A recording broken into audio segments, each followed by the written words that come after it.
In Rita Tinina, KTN News. All right, I'm just looking at news just in here, the review of the pump prices, and it will surprise you how much money has been taken off your heavy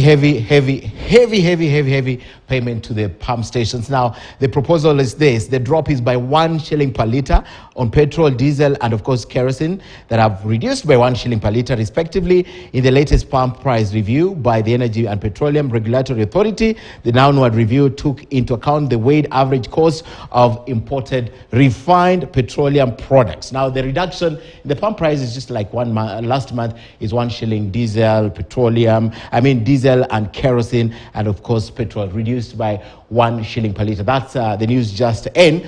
But we are following up other stories for you, and this is an important one. Does it require Article 255 or Article 256? Let's take a look at this, because now it's appropriate that we demonstrate this using our election map. Now,